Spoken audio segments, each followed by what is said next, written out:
The gentle second male lead of the CEO novel was preparing to jump off a building after the female lead called off their wedding. I stopped him, clutching my pregnant belly. "Mr. Julian, before you die, could you please sign an abortion consent form for me? I'm pregnant with your child." The second male lead looked at me and finally remembered that a few months ago, he had been drugged and spent a night of passion with a stranger. That stranger was me. I realized I was merely an extra in a female-focused CEO novel. Julian, the domineering second male lead, was standing on the rooftop of the 66th floor, preparing to jump after being publicly abandoned by the female lead at their engagement ceremony. This shouldn't have concerned me. As an obscure extra in the story, my role was minimal. My entire contribution was that fleeting night of passion with him a few months ago. But just now, I found out I was pregnant. The test stick showed 2 lines. Carrying the CEO's baby, if I did nothing, it felt like I was wasting an excellent opportunity. A chance to change my fate. He wanted to die, but I wanted to rise in status by having his child. So, perhaps he should postpone dying for now. Just as one of his feet was about to swing into the air, I rushed onto the rooftop and yelled, "Wait a minute." Julian turned back, frowning in confusion. "If this is about salary, don't worry. All group employees will still receive their pay after I'm gone." Having said that, he closed his eyes resignedly, preparing to leap and end his unloved life. I glanced down at my hotel uniform, realizing he had misunderstood. This hotel was also owned by Julian, and he likely assumed I had stopped him because I was worried about getting paid after his death. At this critical moment, I yelled again, "Mr. Julian, don't jump yet. I wanted to ask, before you die, could you please sign an abortion consent form for me? I'm pregnant with your child. But since I'm an orphan, the hospital won't allow me to sign the consent form myself." To appear more pathetic, I gazed at him with a pitiful, helpless look. I had heard he was a deeply responsible man. I didn't believe he could just close his eyes and jump after learning I was pregnant with his baby. I was betting on his sense of responsibility, forcing him to temporarily abandon his suicide attempt for the sake of the child. A few seconds later, he turned back, staring at me incredulously, carefully assessing the truth of my words. He had a child? When did this happen? How was he unaware? After scrutinizing me for a few moments, the tips of his ears slowly turned red, and his entire face flushed like a cooked shrimp. He remembered the absurdity of that night. The despicable Brooks, attempting to compete with him for Serafina, had drugged his wine. Julian had then taken me, a hotel attendant cleaning the room, as his antidote, making things irreversible between us all night. When he woke up in the morning, I had already fled in panic, leaving behind only a trace of red on the sheets. It had been his first time, and mine too. Now that he thought about it, if I truly was pregnant, the child in my belly was very likely his. He certainly had an obligation to sign the abortion consent form for me. Thinking this, he sighed. He felt the child's timing was inconvenient. It arrived precisely when he was intending to die. But given the circumstances, the suicide attempt had to be paused. The fate of the infant in my belly was more important than his death. After all, ending his life was solely his own business, whereas the child in my womb also affected my future. He had already hurt me once. I was innocent, and he couldn't stand by and watch me face this situation all alone. He pulled his foot back from the edge of the rooftop and asked me, "When is the surgery, and which hospital is it scheduled at? I will sign the abortion consent form for you." It seemed the rumors were true. He was indeed a very responsible man. I had gambled correctly. Over the next 2 days, Julian helped me arrange every single detail of the surgery. From selecting the hospital and the operating doctor to the post-abortion recovery care, known as a small confinement, he took care of everything. Fearing that I wouldn't have money for recovery if he went ahead with his jump, he even gave me a card loaded with 1 million, calling it compensation for the abortion. On the day of the surgery, he personally monitored me for the 12 hours leading up to the procedure, ensuring I ate nothing. Then he held my hand and told me not to be afraid, assuring me it was just a small procedure. He promised he would wait outside the entire time and only go die after confirming the surgery was successfully completed. After personally signing the surgical consent form, He waved to me as if seeing me off to a life-or-death battle. Go on. If there are no further surprises, we won't meet again. However, my presence was the biggest surprise of all. 5 minutes later, the operating room door reopened. I carefully walked over to him and said, full of apology, the doctor said I'm in the second trimester and an abortion would be extremely harmful. I might never be able to have children again afterward. I regret it. Can I keep this baby? I'm an orphan with no one to rely on. This child could be my only relative in the future, and I promise to raise him well. As I spoke, I gently touched my slightly rounded belly and looked up at him with teary eyes, perfectly mimicking a stray puppy about to be abandoned. Julian hesitated. Should she give birth? It was a child of his bloodline, and if the mother truly wanted to keep it, why not? In his view, it was my body and my choice. He respected that. So, the accommodating Julian compromised again. He briefly glanced at my stomach and nodded lightly. You can. Success. Now all I had to do was repeatedly push his boundaries. I realized he was an easily manipulated soft touch, completely unlike the decisive, ruthless person the outside world portrayed. When it came to the child, I could see the softness in his heart. He highly respected my choices and consistently made concessions. Next, watch my performance of holding the Emperor hostage to command the Dukes. After abandoning the surgery, Julian started making arrangements for me once more, eager to hurry up and die. This time, it took him 10 days. During those 10 days, he bought a house in a desirable school district near key primary and middle schools and gifted it to the child and me as our residents. He also gave me a card loaded with $5 million, enough to raise the child until adulthood. He canceled the caretaker he had previously hired for the small confinement and instead booked me services at a premium confinement center, paying the entire fee up front. When I expressed concerns about my poor taste and worried his child might end up wearing ugly clothes, he generously waved his hand and prepared an entire room full of baby clothes, styles for both boys and girls, covering ages from newborn to 3 years old. Cribs, strollers, and full sets of infant supplies were all arranged. If he hadn't worried about expiration dates, he probably would have pre-stocked formula and diapers too. Having completed all these tasks, the utterly disheartened man once again stood on the rooftop one night. It was the same rooftop, but last time he had watched the sunset, now he gazed at the myriad lights of the city. When I hurried over, he was sitting calmly on the edge outside the railing, his feet dangling precariously, looking ready to fall at any moment. The sight terrified me, but I didn't try to talk him out of dying. If a person is determined to commit suicide, talking them out of it is impossible. Only stalling works. How long I could stall him depended on his fortune. I reached out and gently patted his shoulder, saying politely, "Excuse me, sorry to bother you again." He didn't seem impatient, merely furrowed his brow out of habit, preparing to solve my new problem. "What is it?" I spoke sheepishly. "I heard the servants saying that you have a lot of money. If you die, your relatives will divide it up. They were never kind to you and constantly schemed against you. I just thought, instead of leaving your money to them, why not leave it to our child? At least he's your only bloodline in this world, and he hasn't wronged you. I have no feud or ill will towards you either. Why let outsiders benefit? You should benefit your child instead." As I finished speaking, I pointed to my belly, and at that exact moment, a protrusion suddenly appeared, fetal movement. My baby moved. I figured if he had any awareness, he would definitely agree with me. After all, if Julian consented, both he and I could avoid struggling for 100 years. He would be born a top-tier rich second generation. Julian's wealth came from 3 generations of accumulation. It was no exaggeration to say his family was immensely wealthy. Julian remained silent longer this time, but thankfully, he eventually turned back and gave a slight nod. Fine. He was determined to die. After Serafina abandoned him, he had lost all hope in this world and was single-mindedly focused on suicide.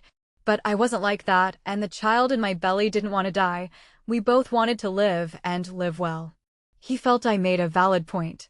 Rather than leaving his inheritance to relatives who hated him, it was better to give it to his own flesh and blood. He didn't need the money, but the child certainly would. He ultimately decided to compromise with me again. As he climbed back over the railing, I reached out and steadied him, careful. I was afraid he might accidentally fall, in which case the inheritance secured for my child would vanish. There was another point, of course. He was a very good, responsible man, and I genuinely didn't want him to die. I wanted him to live a good life. After Julian safely landed, he took off his coat and draped it over me. He said, "It's windy at night. As a pregnant woman, don't catch a cold, it would be troublesome." I nodded, pulling the coat snugly around my shoulders without hesitation. It carried a faint, pleasing scent, like a type of shower gel, a sweet yet fresh fragrance, like morning dew on jasmine flowers. Julian had his assistant liquidate all his assets, then brought in a lawyer to sign an agreement in front of me. If any accident were to befall him in the future, everything he owned would go to the child in my belly upon his death. If the child failed to be born safely, all his assets would pass to me. Until the child came of age, all his property would be entrusted to my temporary management. I instantly went from being an ordinary person to a top-tier wealthy woman. I moved into his mansion, drove his luxury cars, with a chauffeur, had a nanny at home to cook and massage my legs, wore designer brands from head to toe, and ate the finest delicacies. Although I wasn't his wife, Julian's family treated me like royalty because all their future income depended on me. The phrase "rise in status" by having a son was demonstrated perfectly through me. When his relatives found out about this, they were furious. They even broke into my home and his office, constantly looking for trouble. To resolve the situation and silence them, Julian spent 10 full days handling the matter this time. Over those 10 days, I witnessed the thunderous means of a high-ranking authority figure. First, he released previously collected scandals, creating friction between his Uncle Arthur and Aunt Martha. The couple fought viciously until they were busy dealing with their impending divorce, leaving them no time to bother us. Next, he handed the police evidence that his cousin, Silas, had embezzled company reserve funds, resulting in Silas being detained and likely facing several years in prison. Finally, concerning his two troublesome uncles, Marcus and Caleb, Julian, fearing they would cause me problems, cut off their cash flow directly. Citing their poor work performance, he reassigned them to remote overseas branches, effectively banishing them. After doing all this, he took a shower, changed into his favorite black suit, put on the wristwatch the female lead had given him, and once again stepped onto the rooftop. He even smiled and greeted me as he walked past. "Good evening. The baby needs nourishment. Remember to eat more every day from now on. You are too thin." He thought that this time, I would definitely be satisfied and wouldn't go up to the rooftop again to disturb his suicide attempt. Because I had everything I wanted. He could finally die in peace. However, he underestimated my ambition and desire. In the night wind, when he once again sat in that spot, his feet dangling in the air, he suddenly realized that the cement steps beneath him were no longer icy cold. They had been covered with a soft cushion. Furthermore, the dizzying height below no longer inspired terror. I had ordered a massive net to be laid underneath, the kind that would catch him instantly and leave him completely unharmed if he jumped. He turned around and saw the figure he knew so well, me. He asked me, slightly impatient yet amused, "What are you doing now?" I pointed at the net and said, "Can't you tell? That's my masterpiece, commonly known as money power." He rubbed his temples and sighed. For the first time, his eyes held something beyond life and death. He asked me, "Why are you stopping me from jumping this time? Haven't you gotten everything you wanted?" He believed that no matter how greedy I was, he had already satisfied me. His compensation for that night had been more than sufficient. He now had nothing left. There was nothing more he could give me. But I was extremely greedy. I wanted to keep him alive. I pointed to my belly and casually asked him, "The doctor just called to say the baby will be 20 weeks old in 5 days. It's time for the 4D ultrasound. We'll be able to see what the baby looks like then. Aren't you curious about our baby's appearance? Why don't you wait and see before you die? He is my child, but he is also yours, your last bloodline remaining in this world. Don't you want to say a proper goodbye to him?" I spoke lightly, but I was unsure inside. I was afraid he didn't care about me or the child, and that he was determined to go through with it. But I wanted to take a gamble. After all, my luck had been pretty good the last few times. What if I won this bet again? Even if I lost, it wouldn't matter. Given his character, he wouldn't take back what he had already given me. He thought about it, and this time, his hesitation lasted longer. He knew that he had given up on death time and time again because of me. If he couldn't stand firm this time either, then in the future, whenever he wanted to jump, I would appear again, using all sorts of reasons to keep him. He knew he would definitely soften toward me again and stay because of my words, and if it happened often enough, it would become a habit. Was this the outcome he wanted? He was clearly tired of living and only wanted to die. He didn't want my presence to change his original intentions. He turned his head to look at me, then his face hardened and he drove me away. Get out. I don't need you interfering. This was the first time he had spoken such harsh words to me. Even when we first met on the rooftop, strangers as we were, he hadn't spoken like this. Because he never wanted to try caring for someone again. He had once passionately and wholeheartedly approached Serafina, only to end up being publicly abandoned by his fiancée. But I didn't comply. I immediately lay down on the ground, throwing a tantrum and wailing, "Oh, my poor baby. You're already moving, and your dad wants to abandon you and die, and he doesn't even want to catch a glimpse of what you look like. Later, when you visit his grave on Qiming Festival, he won't even know who you are." I came from the bottom rung of society. I didn't care about saving face. If he died, who would protect us, a lonely mother and child? For the sake of a better future, I threw caution to the wind. Listening to my crying, he simultaneously told himself that I was irrelevant and that he should just concentrate on jumping. Yet, his hands gripped the railing tightly, and he couldn't help but turn back to look at me, sprawled on the ground and sobbing. The ground was so cold. Crying and lying on the floor like this, I might catch a cold, right? Finally, seeing how pitifully I was crying, he resigned himself, climbed back over the railing, and reached out to pull me up. Get up. As you wish, I will wait until I have seen the 4D ultrasound pictures before I die. Wonderful. I had achieved another phase victory. That night, after taking a shower, I was listening to soothing prenatal music and gradually drifting off to sleep. Julian came to my bedside. He suddenly asked me very seriously, "Why don't you want me to die? We barely have any connection, do we?" I yawned sleepily, thought for a moment, and decided not to answer.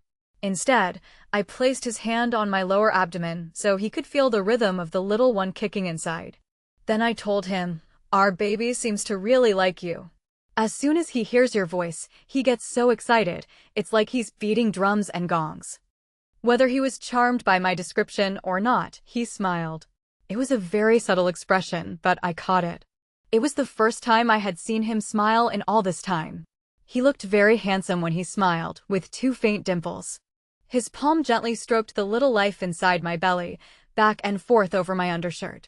Just as I had said, the baby was very active, constantly moving, perhaps stretching, or maybe giving a small kick with a little foot. That movement belonged to his child. It was a uniquely wondrous feeling. Even though the baby was still small and perhaps not fully formed, feeling those tiny movements beneath his hand made him inexplicably excited. He couldn't help but imagine the child's appearance in his mind. Would the nose look like his? Would the mouth be as beautiful as mine?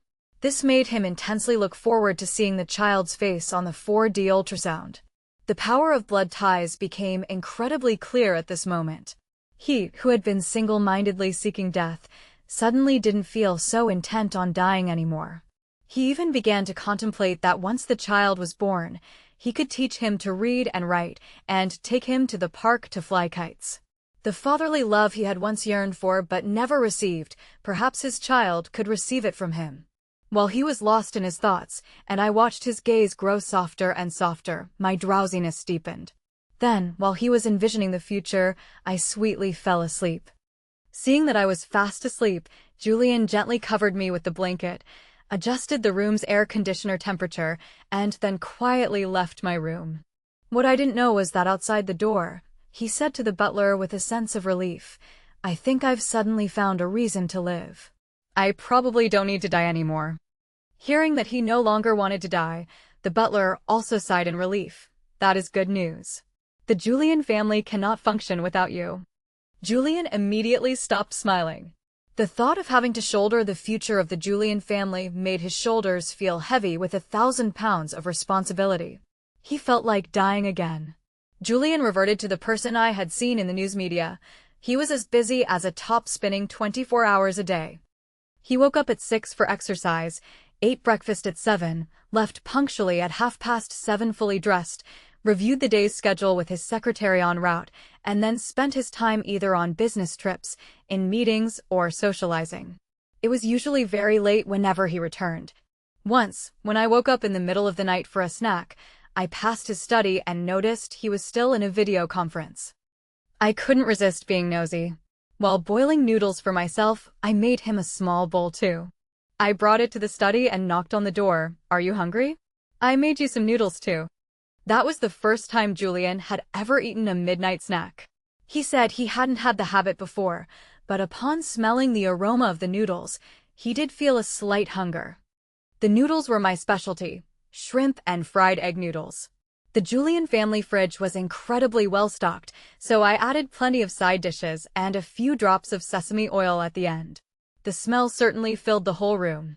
While Julian ate, I sat opposite him, waiting to take his bowl, because I had quickly devoured my own. Pregnant women are terrified of being hungry.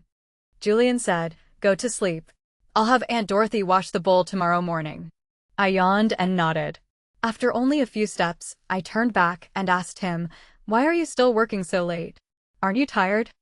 Julian said, "I'm used to it. I have daytime work and international meetings to handle at night. It's manageable." But I thought it wasn't manageable. He was working too hard. I asked him, "If you cut back on some of your work, will the company collapse?" Julian raised an eyebrow, then patiently answered, "Probably not. I can delegate some of my tasks to subordinates, but we might earn a little less money." So I interfered again. I said, "Then reduce your workload from now on. You can never earn all the money in the world, but the baby won't want his dad to work so hard." Julian looked up at me, his eyes holding an emotion I couldn't read. "But is it really okay if we earn a little less money?" I shook my head. "As long as we have enough money, that's fine. Your health is important too. We have the 4D ultrasound tomorrow, so I'm going to sleep now." Julian watched my retreating back, then suddenly said, "I'll go with you to the prenatal checkup tomorrow." That night, Julian worked late as usual. Yet, the next morning, he, a workaholic, actually canceled his morning meetings to accompany me to the checkup. He told his assistant that moving forward, the vice president should handle the night meetings and simply relay the results to him. At 10 in the morning, I finally slept my fill. As I lazily came downstairs, Julian was working in the living room. Seeing me descend, he stood up, his gaze softening as it rested on my bulging belly. "Are we going for the checkup now? I'll go with you." Only then did I remember what he had said last night. This extremely busy man actually had time to accompany me to the appointment. The thought of having delayed him so much made me feel a little guilty. I asked Dorothy to pack my breakfast, then smiled apologetically at him. "I haven't eaten yet. Can I eat in the car? The handheld pancakes and soup dumplings smell quite strongly." Julian was not rigid.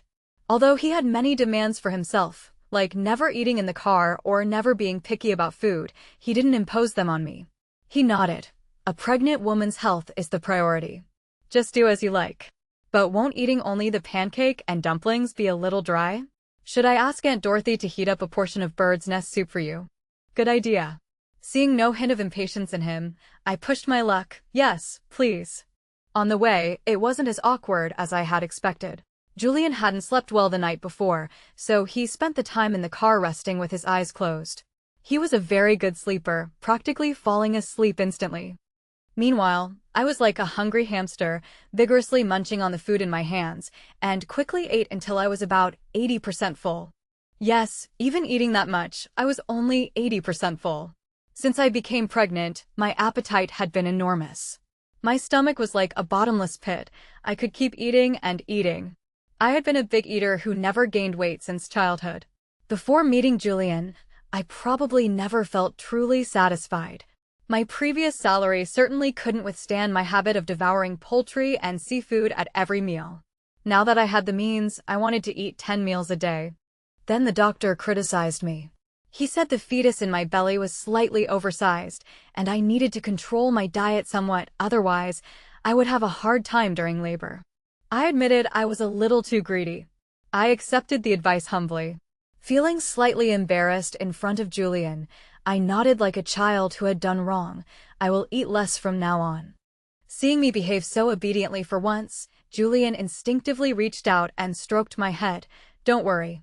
I will hire a nutritionist for you. She can help arrange your 3 meals a day so that you feel full but don't have a difficult time when giving birth. After doing this, he realized his gesture might have been too intimate. He immediately pulled back his hand as if he'd been burned. But I didn't think there was anything wrong with it. He was, after all, the father of my child. A little closeness between us could only benefit the baby. If I could seize this opportunity to move him and turn him into my husband, that would be even better.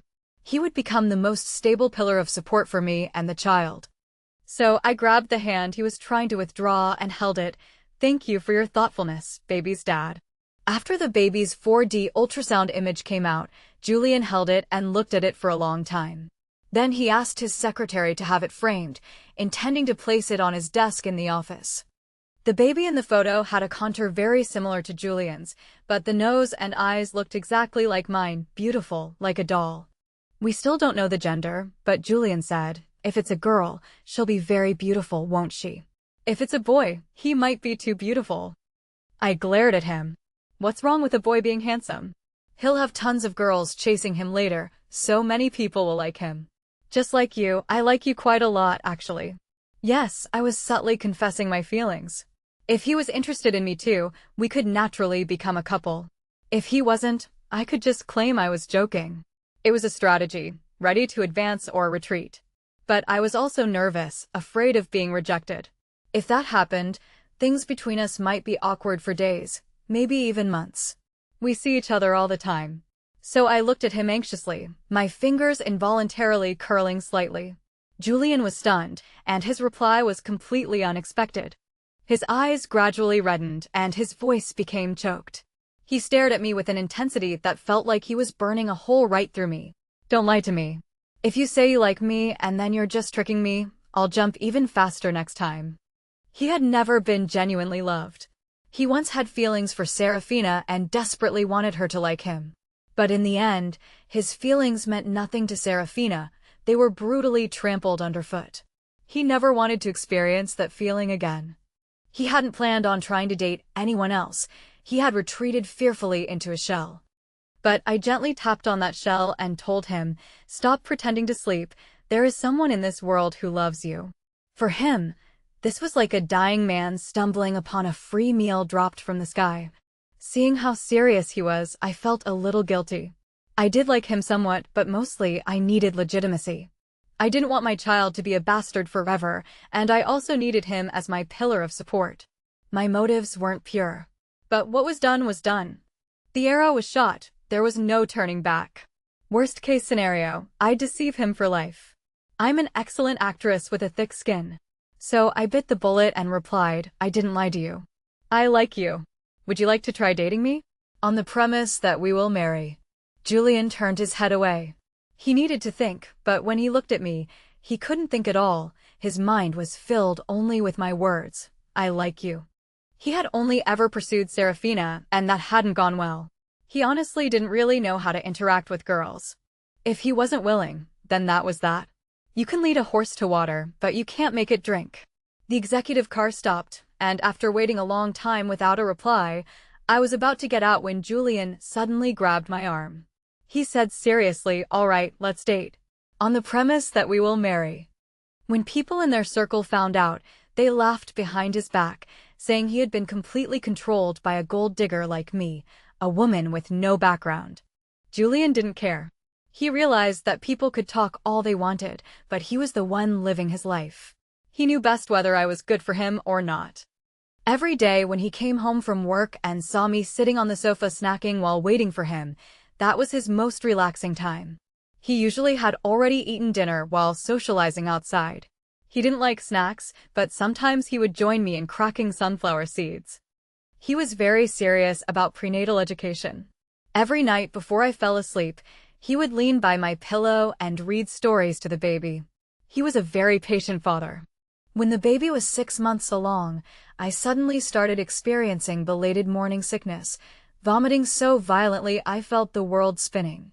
Julian was extremely worried about this.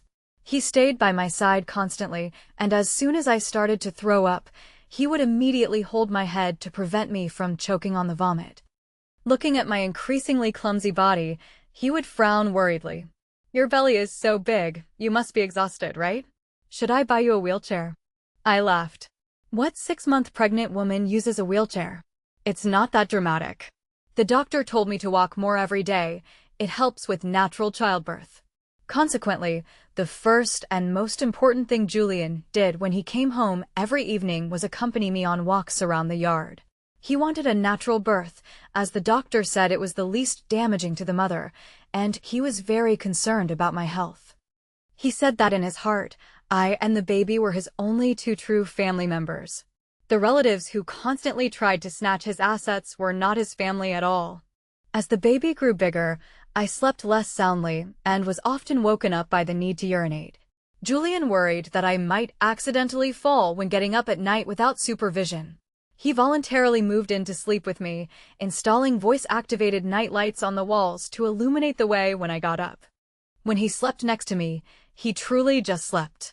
Aside from kissing and hugging, he made no inappropriate advances. This was because he cared more about our child than about lust. He didn't want anything to happen to the baby. In the 8th month of pregnancy, Julian woke me up one morning and dragged me to the registry office. On the way, he said to me excitedly, "I've made up my mind. I'm in love with you and I want to spend my life with you. Let's get married. I want to give you and the child a home. I want us to be family forever. I've commissioned the wedding rings. They should be ready in about half a month. But I can't wait any longer to become your husband." As he finished speaking, he started to kneel down, his hands trembling with emotion. I could feel the sincerity and nervousness in his eyes. I didn't make him wait long. Before he could complete the kneeling motion, I quickly helped him back up. Without a moment's hesitation, I said, "I accept your proposal. Now you may kiss your future bride." I was an orphan and he was a CEO. But fundamentally, we were the same. Equally lonely and equally desperate for love. He would step down from the rooftop repeatedly because of me, not just out of responsibility, but because he hoped someone in this world would hold him back. He didn't crave death as much as he thought he did. I sought him out time and again because, like him, I longed to be loved, to have a home of my own and a loved one. I hoped that person would be him. I had actually encountered him before when I was working as a server at a banquet. At the time, due to a deliberate trap set by a colleague who pushed me, I accidentally spilled red wine on a wealthy young woman's shoe. Those shoes were worth 30,000 yuan, half a year's salary for me. I instantly worried I wouldn't even be able to pay rent. The lady demanded I kneel down and lick her shoe to be forgiven for my blunder. Just as I was about to publicly kneel, he stepped forward and vouched for me. "She spilled the wine on your shoe because someone deliberately pushed her." He took charge, asked the supervisor to pull up the surveillance footage, clearing my name. The colleague who framed me was consequently fired. He hadn't let me kneel back then, so there was no way I was going to let his knee touch the ground now. I had fallen for him at first sight, but I knew there was an insurmountable chasm between us, the disparity in family background and social status. So I suppressed my inner stirring until that night in the hotel room when he, having been drugged, happened to mistake me for his antidote. In truth, I was fully capable of escaping that room, but I didn't, because I knew that was the only chance I had to possess him. This was also why, after discovering I was pregnant, I didn't immediately have an abortion. I waited a long time, testing with a pregnancy stick only after my lower abdomen had started to swell slightly, because I desperately wanted to keep our child. It wasn't to blackmail him, nor was it for money. It was because of loneliness, and also because I liked him. If he hadn't suddenly been abandoned at his engagement party, I think I would have chosen to resign from the hotel, go back to my hometown, quietly give birth to the child, and hide the secret forever. After registering our marriage, we posted a photo of our marriage certificate on our social media. I didn't have many friends, My post received only a few scattered likes. He, however, was recognized in their circle as an unattainable, noble flower. When he was chasing Serafina, many people found it unbelievable that he would humble himself to pursue a girl, marveling at the great charm of Serafina, the bankrupt heiress, whom CEOs were chasing after relentlessly. But no one expected that his relationship with Serafina wouldn't materialize, and he would end up marrying me, an obscure, ordinary girl. Some people, eager for gossip, took our announcement post to Serafina, who was currently quarreling with the male lead, Mr. Brooks. They asked her, "Serafina, you gave up Mr. Julian for Mr. Brooks at the engagement party. Now Julian is married, and you and Brooks fight constantly, a big fight every 3 days, a small one every 2. Do you regret it? If you had chosen Mr. Julian, who only had eyes for you, you might have a child now." Serafina, who looked as delicate as a doll, was slightly surprised by this news. Then she frowned. He got married? Didn't he say he loved me? She didn't love Julian, but because of his passionate pursuit, she had always assumed that no matter how outrageous her actions were, Julian would still be hers if she decided to turn back. Recently, her father had accrued a huge gambling debt overseas. She wanted Brooks to help repay it, but Brooks, while not caring about the money itself, cared deeply about appearances. Brooks leaned back on the sofa, smoking, and said, "Your dad was set up by people with ill intent. Your family is already bankrupt, and their goal in entrapping your dad is to get money from me. If a few minor hoodlums manage to swindle me out of such a huge sum, what will people think of me? It would be better if I hired some mercenaries to bring your dad back home and discourage those who want to extort me." Serafina then argued with him, worried that using mercenaries meant her father's safety couldn't be guaranteed. They had a massive fight over this. When Brooks got angry, he said he wouldn't get involved in her father's debt. Now, the overseas casino was pressuring Serafina for payment, threatening to chop off her father's limbs and sell his organs in 3 days if she failed to pay. Serafina was desperate. She had just thought of Julian as her last resort. She knew Julian was the most generous and treated her the best. But now someone told her Julian was married. Did Julian still like her? Would he still give her money to pay off the debt? She immediately grew anxious and restless until the evening turned dark and a car pulled into the yard. She vaguely saw 2 figures, close together, getting out of the car. "Julian, I need to talk to you." She rushed over, smiling, and approached Julian. "Wife, watch your step." Julian didn't look at Serafina. Instead, he carefully supported me, helping me over the steps and onto the sofa in the living room. Once I was seated, he expertly took off my shoes and squatted beside me, massaging my feet, which were swollen from the pregnancy. It wasn't until Serafina followed us in and called his name again that Julian registered her presence. Julian paused his massage, turned his head to look at her, and asked in a very cold tone, "What are you doing here?" "My dad owes 10 million in gambling debt. I came to you for help. You'll help me, won't you? You love me the most." Serafina tried to reach for his hand and whine affectionately. Whenever she wanted something that Mr. Brooks wouldn't give her, she would go to Julian, and he would always oblige. She assumed this time would be the same. But Julian shifted away, avoiding her touch. "Stay away from me. I'm married, and I don't want my wife to misunderstand. Go ask Brooks for help with your father's gambling debt. Don't ask me." The moment you left with Brooks at the engagement party, we ceased to have any connection. He was willing to give Serafina money and pave the way for her before because he was pursuing her, and being generous was necessary. But now he had no obligation to agree to any of Serafina's demands. He wasn't a human wishing tree. That statement was surprisingly virtuous. I had always thought that as soon as the female lead appeared, he would be controlled by the plot, forced to treat her wholeheartedly. Because of this fear, I had spent several nights tossing and turning nervously. The moment Serafina showed up, I was indeed flustered and scared.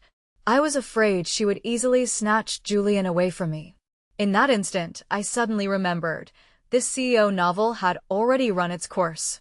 The plot had reached its grand finale the moment Brooks successfully stole the bride.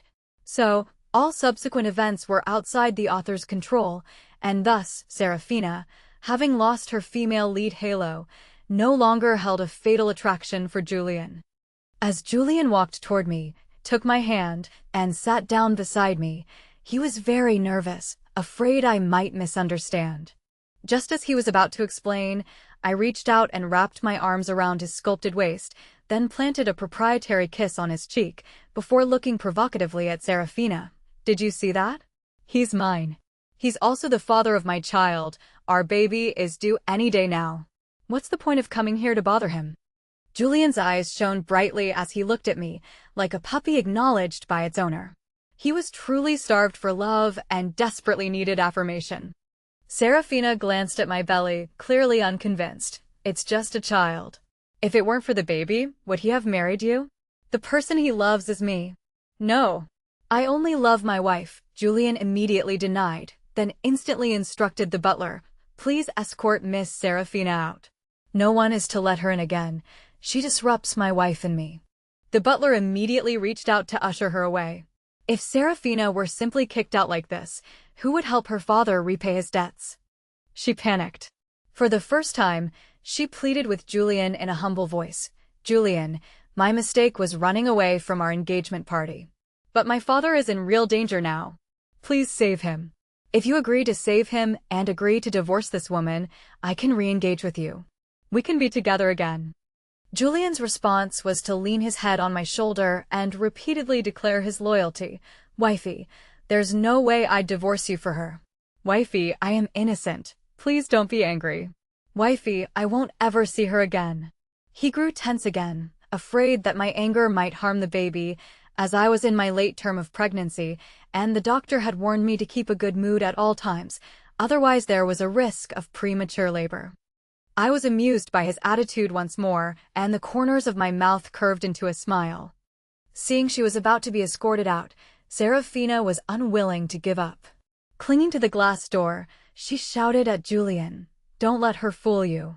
She's just like me, she only loves your money. She's only here for the wealth." Hearing this, I looked up slightly at Julian. I didn't believe he couldn't sense the truth. Julian didn't disappoint me. He told Serafina, "Wrong, she is different from you." He sounded particularly proud. "She's different from you. You only care about the money, she also cares about me. If I only cared about the money after he left his will, I wouldn't have tried to stop him when he wanted to die. By becoming the child's guardian, I could spend his money freely, much more comfortably than now, without being scolded by him for secretly eating spicy snacks or ice cream." Julian wasn't stupid. He could tell instantly who was sincere and who was fake. It's not shameful to want money. Who doesn't want better living conditions? After Serafina was escorted out, we returned to the room.